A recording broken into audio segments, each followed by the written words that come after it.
জয় মাতারা, জয় মাতারা। বন্ধুরা, আগামীকাল সোমবার কৌশিকী অমাবস্যা রাতে এক মুঠো লবণ গিয়ে এই স্থানে ছড়িয়ে দিন। বাস্তু দোষ এবং নেগেটিভ এনার্জি ধ্বংস হবে এবং কি পরিবারের আর্থিক সচ্ছলতা বৃদ্ধি পাবে এবং কি পরিবারের সদস্যদের আয় উন্নতি বাড়বে। দেখুন বন্ধুরা, এই কৌশিকী অমাবস্যা এক অন্যতম এবং সর্বশ্রেষ্ঠ অমাবস্যা নামে পরিচিত এবং এই কৌশিকী অমাবস্যা রাতকে তারারাত্রিও বলা হয়। কারণ এই দিন সাধকেরা সিদ্ধি লাভের জন্য বিভিন্ন তন্ত্রমন্ত্র, উপায়, টোটকা এগুলি সব করে থাকে। দেখুন বন্ধুরা, তন্ত্রশাস্ত্র মতে বলা হয়েছে সামান্য এমন কিছু কাজ রয়েছে, সেগুলি যদি আগামীকাল কৌশিকী অমাবস্যা রাতে যদি করা যায় এবং এই অমাবস্যা তিথি চলাকালীন, তাহলে ভাগ্যের চাকা ঘুরে যেতে বেশি সময় লাগবে না এবং কি এই দিন তারাপীঠে মা তারার বিশেষ পূজা অর্চনা কাল পর্যন্ত হয়ে থাকে। কারণ এই দিনেই আদ্যাশক্তি দেবীর মা কৌশিকী রূপ ধারণ করে শুম্ভ নিশুম্ভকে বধ করেছিলেন। তথা শাস্ত্র মতে এই কৌশিকী অমাবস্যার দিন রাত্রিতে স্বর্গ এবং নরকের দরজা কিছুক্ষণের জন্য খুলে যায়। তাই বন্ধুরা, এই কৌশিকী অমাবস্যার দিন অত্যন্ত পরিমাণে পরিবেশের মধ্যে নেগেটিভ এনার্জি বিচরণ করে। যেহেতু কৌশিকী অমাবস্যার দিন জাদুটোনা, টোটকা বা পরিবেশের মধ্যে অত্যন্ত পরিমাণে নেগেটিভ এনার্জি, অশুভ শক্তিগুলো বিরাজমান হয়। তাই বন্ধুরা, সেক্ষেত্রে নিজের বাড়িকে এবং কি নিজের বাস্তুকে, নিজের পরিবারের সদস্যদের রক্ষা করা হেতু আপনাদেরকে বিশেষ একটি লবণের উপায় বলে দেব। আর সেটি করলে কিন্তু আপনারা যাবতীয় অশুভ শক্তির হাত থেকে নিজেকে এবং নিজের পরিবারকে এবং কি নিজের বাড়িকে খুব সহজেই রক্ষা করতে পারবেন। তথা এই উপায়টি করলে বাড়ির বাস্তু দোষ পর্যন্ত অনেক দূরীভূত হয়ে যাবে। তবে এই উপায়টি করার আগে আপনারা অবশ্যই মা তারা, মা ভবতারিণীর ও মা চণ্ডীর, মা আদ্যাশক্তির, মহামায়ার যে কোনো রূপের পূজা অর্চনা কিন্তু অবশ্যই করবেন এবং ওনাদের চরণে রক্তকরবী এবং লাল জবা ফুলের মালা অবশ্যই নিবেদন করবেন। দেখুন বন্ধুরা, যদি আপনারা ভক্তি ভরে আগামীকাল সোমবার কৌশিকী অমাবস্যার দিন মায়ের চরণে জবা ফুলের মালা নিবেদন করেন, তাহলে জীবন থেকে সমস্ত রকম কালো ছায়া, অন্ধকার দূরীভূত হবে এবং নতুন সূর্যোদয়ের আলো ফুটবে আপনার জীবনে এবং কি সমস্ত আর্থিক কষ্ট, বিপদ আপদ সব কিছুই মা নিজেই হরণ করে নেবেন আপনাদের জীবন থেকে। এছাড়াও তিলের তেলের প্রদীপ অবশ্যই আগামীকাল কৌশিকী অমাবস্যা রাতে সন্ধ্যার সময় সদর দরজার সামনে প্রচলিত করতে একদমই ভুলবেন না। এর ফলে কোনো প্রকারের অশুভ শক্তি আপনার গৃহে কিছুতেই প্রবেশ করতে পারবে না এবং শুভ শক্তির ও সৌভাগ্যে গৃহে আগমন ঘটবে।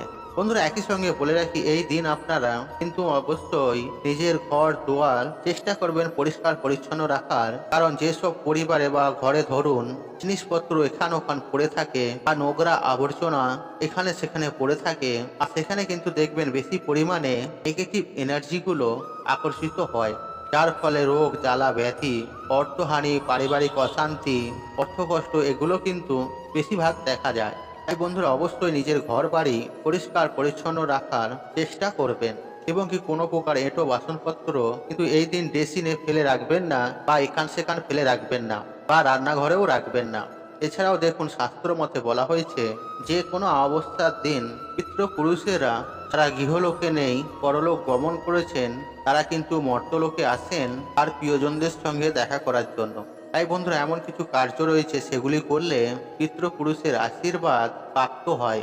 আর আপনারা এই দিন অবশ্যই নিজেদের পিতৃপুরুষের উদ্দেশ্যে শান্তি কামনা করে ঈশ্বরের কাছে প্রার্থনা করবেন এবং ধূপ ধুনো গৃহের মধ্যে অবশ্যই চালাবেন।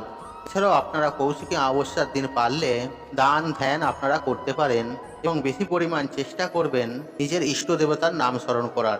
মা তারাকে মনে মনে স্মরণ করবেন, ওনার পুজো অর্চনা করার চেষ্টা করবেন। সর্বোপরি আপনাদের গৃহের উত্তর পূর্ব কোণে বা তুলসী মঞ্চে অবশ্যই অমাবস্যা চলাকালীন কিন্তু প্রদীপ প্রচলিত অবশ্যই করবেন। এর ফলে মা লক্ষ্মীর বিশেষ কৃপা দৃষ্টির অধিকার হবেন। প্রিয় বন্ধুরা, এরপর আমরা জানবো সামান্য কয়েকটি এমন কাজ রয়েছে, আর সেগুলো করলে কিন্তু বাস্তু দোষ থেকে অনেকখানি রেহাই পাওয়া যায় এবং জীবনে অর্থনৈতিক উন্নতি করা সম্ভব এবং দুর্ভাগ্যকে পরিবর্তন করে সৌভাগ্যকে নিজের কাছে নিয়ে আসার সম্ভব। দেখুন বন্ধুরা, আপনারা এই দিন অতি অবশ্যই প্রভু নারায়ণ দেবেশ্বর মহাদেবের পূজা অর্চনা করবেন তথা মহামৃত্যুঞ্জয় মন্ত্র পাঠ করার চেষ্টা করবেন 108 বার। দেখুন বন্ধুরা, লবণ আমাদের জীবনের একটি গুরুত্বপূর্ণ উপাদান। যে লবণ যে শুধু রান্নার স্বাদ বাড়াতে কাজে আসে তা কিন্তু বন্ধুরা নয়। বিভিন্ন তন্ত্রক্রিয়ায় বাস্তু দোষ নিবারণের ক্ষেত্রেও লবণের ভূমিকা অপরিসীম। এছাড়াও মনুষ্য শরীরে লবণের পরিমাণ কমে গেলে কোনো মানুষই কিন্তু বেশি দিন বেঁচে থাকতে পারে না। এছাড়াও বাস্তুশাস্ত্র মতে লবণ যাবতীয় অশুভ শক্তির বা নেগেটিভ এনার্জিগুলোকে নিজের মধ্যে শোষণ করে নেয়। আর একই সঙ্গে এই লবণের মাধ্যমে আপনারা কিন্তু নবগ্রহকে শান্তও করতে পারেন। তাই বন্ধুরা, শাস্ত্র মতে লবণের গুরুত্ব অত্যন্ত পরিমাণে দেয়া হয়েছে। তাই বলা হয়েছে এমন কিছু কিছু ক্রিয়া রয়েছে আর সেগুলি লবণের মাধ্যমে করলে দুর্ভাগ্যকে দূরে ঠেলে সৌভাগ্যকে কাছে নিয়ে আসা সম্ভব। আপনারা আগামীকাল কৌশিকী অমাবস্যার দিন একটা কাঁচের গ্লাস নিয়ে নেবেন এবং সেই কাঁচের গ্লাসটির মধ্যে লবণ এবং জল মিশিয়ে আপনাদের বাড়ির দক্ষিণ পূর্ব দিকে একটি ভালো জায়গা দেখে এটি রেখে দিন। আর পারলে আপনারা এই গ্লাসের পিছনে একটি লাল রঙের আলো জ্বালিয়ে দিন। দেখবেন বন্ধুরা, যেগুলো ছোট লাইট হয়, জিরো লাইট হয়, এরকম টাইপের কোনো লাল লাইট আপনারা কিন্তু জ্বালিয়ে রাখতে পারেন। এরপর আপনারা দেখবেন যখন ওই গ্লাসের জল আস্তে আস্তে শুকিয়ে যাবে তখন আপনারা ওই গ্লাসটি ধুয়ে আপনারা এই প্রক্রিয়াটি পুনরায় বৃদ্ধি করুন। দেখবেন এর ফলে কিছু দিনের মধ্যেই গৃহ থেকে যাবতীয় অশুভ শক্তি বা নেগেটিভ এনার্জির প্রসরণ হবে, ধ্বংস হবে এবং কি পরিবারে সুখ, শান্তি, সমৃদ্ধি, অর্থনৈতিক সচ্ছলতা ছোঁয়া পড়বে। এছাড়াও আপনারা আগামীকাল কৌশিকী অমাবস্যার দিন সন্ধ্যার সময় 1 চামচ লবণ হাতে নেবেন এবং আপনার মাথার ওপরে কিংবা আপনার পরিবারের প্রত্যেকটি সদস্যর মাথার ওপরে অ্যান্টি ক্লকওয়াইজ 7 বার ঘুরিয়ে নিয়ে সেটি আপনারা বাইরে কোথাও ফেলে দিয়ে আসবেন। এর ফলেও নেগেটিভিটি বা অশুভ শক্তি ধ্বংস হবে। আর ওই লবণটি ফেলার সময় আপনারা একটু খেয়াল রাখবেন আপনাদের বাস্তুর মধ্যে ওই লবণটি ফেলবেন না, বাস্তুর বাইরে লবণটি আপনারা ফেলবেন। এছাড়াও আপনারা রাত্রিবেলায় যদি আপনারা 1 চামচ লবণ জলে ফেলে তা দিয়ে হাত পা ভালোভাবে ধুয়ে ফেলেন তাহলে দেখবেন খুব ভালো হয়। এটি শরীরের জন্য অত্যন্ত ভালো এবং কি কোনো প্রকারের অশুভ শক্তি আপনার শরীরকে কিছুতেই ক্ষতি করতে পারবে না, তথা রাহু এবং কেতুর অশুভ প্রভাব থেকেও কিন্তু আপনারা রেহাই পাবেন। এছাড়াও পরিবারে ধরুন কোনো না কোনো কারণে প্রায় কারণে অশান্তি হয়তো লেগেই রয়েছে, ছোটোখাটো বিষয়কে নিয়ে দ্বন্দ্ব বিবাদ লেগেই রয়েছে, মতের মিল নেই, আর সেক্ষেত্রেও আপনারা কিছুটা লবণ, সেন্ধক লবণ একটি কাঁচের পাত্রের মধ্যে রেখে আপনার বাথরুমের মধ্যে রেখে দিন অথবা লাল শালু কাপড়ের মধ্যে সন্ধক লবণ পুটলি করে আপনার যে সদর দরজা রয়েছে আপনি সেখানে ঝুলিয়ে রাখতে পারেন।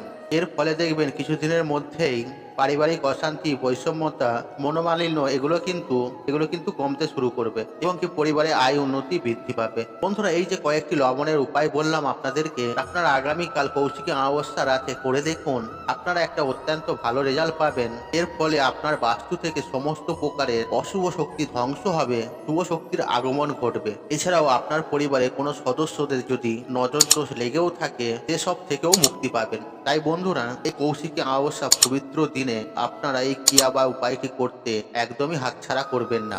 আপনারা করে দেখুন, আপনারা ফলাফলের পাবেনই পাবেন। বন্ধুরা, আশা করছি এই ভিডিওটি আপনাদের ভালো লেগেছে। তাহলে ভিডিওতে একটি লাইক করুন, একটি কমেন্ট করুন, একটি শেয়ার এবং বন্ধু বান্ধব আত্মীয়জনদের সাথে শেয়ার অবশ্যই করুন। মনে রাখবেন আপনার একটি শেয়ার অনেক মানুষকে উপকৃত করে তুলতে পারে। আর আপনি যদি আমার চ্যানেলে নতুন হয়ে থাকেন তাহলে চ্যানেলটি অবশ্যই সাবস্ক্রাইব করুন এবং পাশে থাকুন অন রাখুন, কারণ নিত্য নতুন ভিডিও সবার আগে দেখার জন্য। ঈশ্বর আপনার মঙ্গল করুক, আপনি সুস্থ থাকুন, নিরোগ থাকুন, আপনার দিন মঙ্গলময়। হরে কৃষ্ণ কৃষ্ণ কৃষ্ণ হরে হরে।